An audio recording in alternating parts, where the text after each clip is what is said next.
quelle est la prochaine destination de cette promenade? Maintenant que je vous ai tout raconté sur Fonbellait, je vais vous amener dans le quartier où j'ai grandi. Pour tout vous dire, 3/4 des jeunes qui étaient enfants avec moi dans ce quartier ont mal tourné. Voilà, je veux qu'on aille à Newbel parce que, oui, je suis un enfant de Newbel, moi. Et je suis très fier. Mes racines sont ici. Mais le tronc, c'est Newbel. C'est Newbel.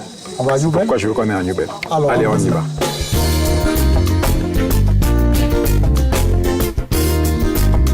Newbel est l'un des quartiers historiques de la ville de Douala. Formidable creuset du vivre ensemble, sa population est majoritairement issue des mouvements internes des Camerounais. Le nom de ce quartier est évidemment lié au clan Bell, qui devait y résider après son expropriation du plateau de Jos par l'administration coloniale allemande en 1913.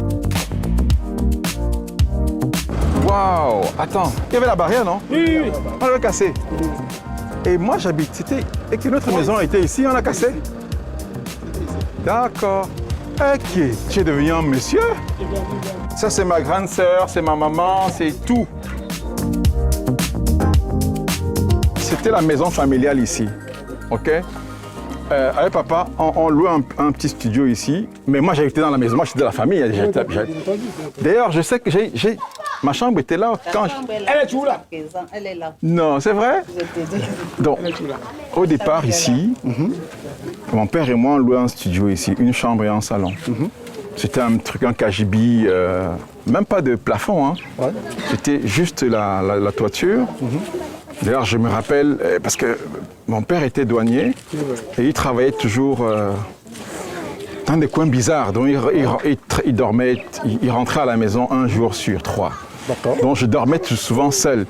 J'ai passé des nuits effrayées parce que la pluie, quand il pleuvait, le bruit de la pluie sur la toiture, j'avais l'impression que les bandits sont en train d'arracher. Parce qu'ici, à l'époque, c'est comme s'il y avait des bandits partout.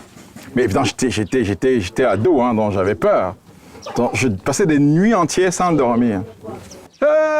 Grand frère! Mais attends, ça c'est le grand frère du quartier. Moi j'ai complètement vieilli et il est pareil.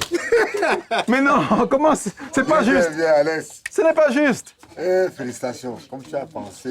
Moi j'ai complètement vieilli, regarde-toi. C'est quoi le secret? Mais là, grand. Très bien. Alex. Non. Maman.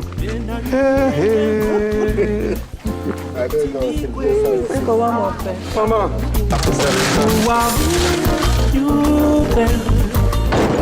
J'ai gardé une toute petite boîte à bijoux. C'est égyptien. Qu'est-ce que ça vous fait de vous retrouver ici, dans ce quartier dans lequel vous avez grandi? Je pense que ma vie n'aurait pas été la même si je n'étais pas pratiquement né ici, quoi. À ce point? Oui.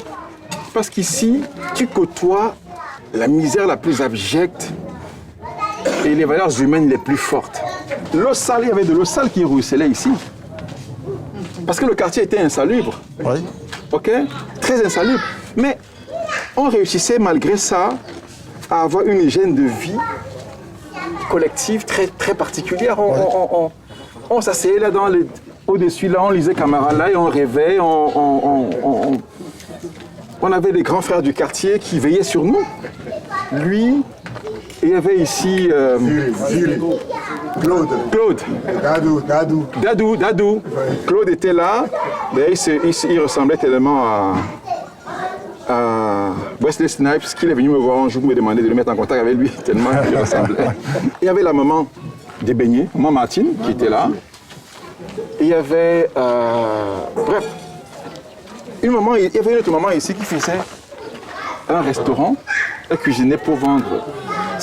Quand tu avais faim, si c'est compliqué, tu te mets là, tu la regardes sans que le gars s'y a faim. Elle vient. Elle te donne un petit bout. Donc, quand je dis c'est ma grande sœur, on n'est pas du même village. Mais on vivait ici. Quand elle prépare, c'est pas pour elle et ses enfants, c'est pour nous tous. Oui. Tu vois, on avait une vie, moi je l'appelle, c'est-à-dire que comme on appelle la grande sœur dans notre langue. Oui. Et c'était pas une façon de, c'est ma grande sœur. Alors je vais raconter une histoire. On avait un voisin ici Parfois, il nous amenait des... Je pense qu'il y avait des jours, il nous donnait des biscuits, des bonbons. On prend. Mais on ne savait pas où ça venait. Plus tard, j'ai appris que le gars là braquait avec les autres. Donc, en fait, le fruit de son truc, il venait partager. Tu te rends compte? Oui. Il me disait à l'instant que lorsque vous reportiez les matchs à Sacré-Cœur, c'est tout le monde qui sortait pour vous voir. Alors, votre amour pour la radio, c'était une thérapie contre votre bégaiement parce que vous êtes un fils de la communication, mais vous êtes davantage un fils de la radio. Oui. La passion pour la radio, c'était pour vaincre votre bégaiement. Mon père, pour mon passage en 3e, j'ai eu une bonne note. Il m'offre une radiocassette. D'accord. Elle est encore chez moi, elle existe encore. Une radiocassette avec un micro HF. OK. Ok, donc on cherchait le micro HF et on se met ici dans ce salon. En fait, c'était là, on s'asseyait ici des heures derrière là, avec Samy, Sergio Pout et Gervais Nietzsche. On jouait aux journalistes. C'est-à-dire qu'on enregistrait de vraies émissions. Avec Samy, des heures, on écrit notre journal, on s'assoit là au salon. On passe toute une journée pour essayer d'imaginer à l'époque les cassettes. Il fallait enregistrer, revenir, réussir à enregistrer quelque chose. Et ça se faisait là. Et c'est après qu'on a commencé à aller à Sacré-Cœur à porter les matchs, oui, à imiter Emmanuel Marada, Sabel Benguet et tous les autres. Oui, les gens trouvaient qu'on était pas mal. Parce qu'on passait le temps à lire, on structurait le vocabulaire. Samy était un peu la bibliothèque, il cherchait des expressions consacrées au foot. Et surtout les vacances, on voulait qu'à chaque match, ceux qui nous écoutent apprennent un nouveau mot, une nouvelle formule. Donc, qu'ils en tirent quelque chose. Qu'ils en tirent quelque chose. Et on apprenait à articuler. On parlait, on était des fous. On était des fous. Notre grand-mère, dont sa mère, elle était souvent morte de rire parce qu'elle vient, elle fait sa pipe, elle fait ça. Elle dit, mais vous faites même quoi là? On dit qu'on fait la radio.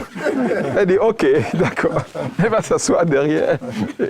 Parce que pendant qu'on faisait ça, on n'allait pas être délinquant, vous ne voyez pas en train de marcher. Vous n'allez jamais trouver Samy, moi ou les autres en train de d'errer au quartier ou alors être au bar en train de faire les divers. Jamais. Vous êtes infiniment reconnaissant à ce quartier. Je suis un don de Nouvelle. Et d'ailleurs, un temps, j'en avais voulu à mon père. Je dis, mais pourquoi tu veux qu'on reste toujours là alors qu'on peut... Mais lui, il savait pourquoi il nous gardait là. On était dans une... Je n'ai pas dit la pauvreté, parce que la pauvreté, c'est aussi un état d'esprit. On n'avait pas l'impression qu'on manquait de quelque chose. Hein. Oui. On se contentait. Je me rappelle, j'avais 3 chemises qu'il fallait que je lave chaque fois. J'avais 3 chemises et 2 pantalons, 2 paires de baskets. Oui, 2. Je lavais, on repassait, on était toujours propre. Donc franchement, mais ces valeurs-là, c'est ici qu'on les a acquises. C'est cette rue qui n'a pas beaucoup changé. Tout s'est joué ici. Tout s'est joué ici.